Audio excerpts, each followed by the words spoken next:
to say that I am the first person here at Church on the Rock on their first service. Yay, yay. Anyways, how we came about to this church was I was going to church at a different place, and I had a tracker, which I still got today.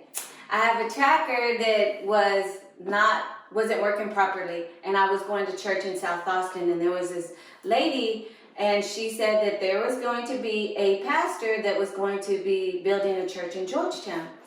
And I was like, great, because I had told God that if he still wanted me to go to church, he was going to have to bring somebody down.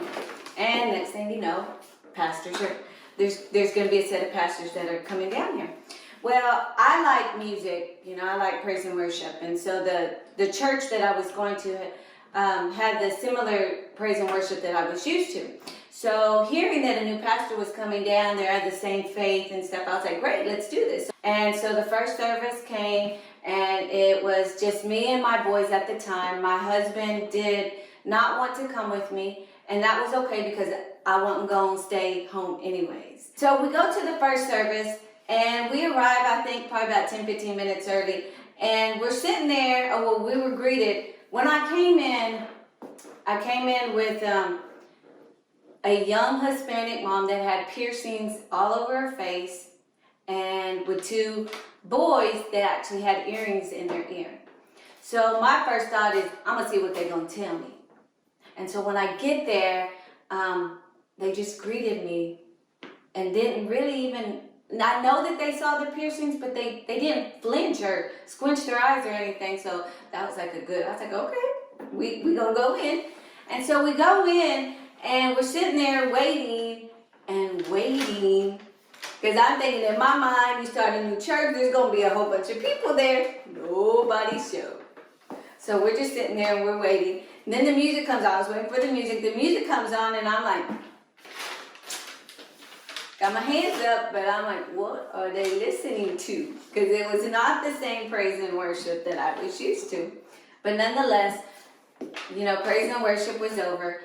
And the word was good. The word has always been good. The word has always been strong, straightforward, nothing changing.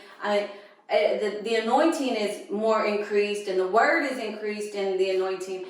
But as far as the message and the examples has always been straightforward and always been into the more. But the next day I went to work, and I was like, I am not going back to that church. Only because of the praise and worship. Crazy, right? So I call up Pastor Dennis, and I say, Pastor, love the church, I said, and I blamed it on my kids. I said, but you don't have classes there. And my boys really wanted to go to class, because starting a new church, they didn't have class. There wasn't a class there. And so I blamed it on them. And the minute that I hung up that phone, I'm in a restroom. And the minute that I hung up that phone, my pastors taught us that you may not ever get an audible voice, from God. It'll come through, other situations. But I swear that it sounded like an audible voice. And the Lord said, I did not send you there for praise and worship. I sent you for the word. That's all I needed to hear, because I promise you it sounded like an audible voice. I'm just going to put my life on it. And so I went back and never left. So me and my boys, we showed up, and things started falling.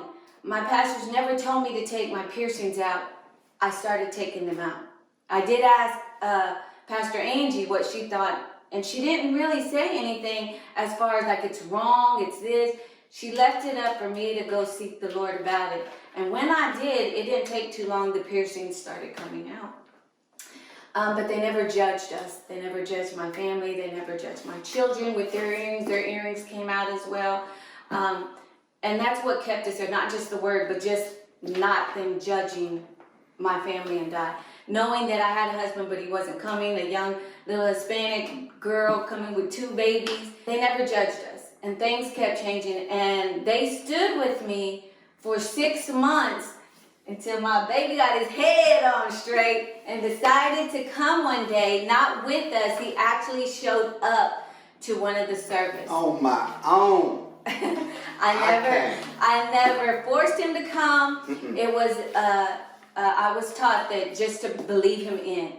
And that's where my faith life journey of believing my pastors And knowing that, you know, they laid their life down, not just for me, but I would like to say that they came for me because I told God that if He wanted me to come to church, that He would bring somebody down. That's why I think they came down for me, even though I know that, you know, other people think like that, but I was the first. Yeah, that is, and so we are here today. He may not been the first, but you know, he came 6 months later. 19 and 6 months. And 19 and 6 months. we're not going anywhere. Yep. I want to talk about a rescue that has changed my life, and that is a rescue that our pastors has prayed and would pick up my family members in prayer. And because of that, I have my dad here today, being rescued from a car wreck that involved six cars. And my dad said that it felt like an angel pressed him back. And so he's here today after that wreck, going, I think, 70 miles an hour, hitting vehicles. And another one is my husband is here today. Pastor picked a person falling, and my husband fell off a ledge and fell 8 feet down onto a scaffold. And because of that, he's here today. Those right there, I have my dad and my husband, all because somebody would lay their life down and pray and pick my family members up in prayer.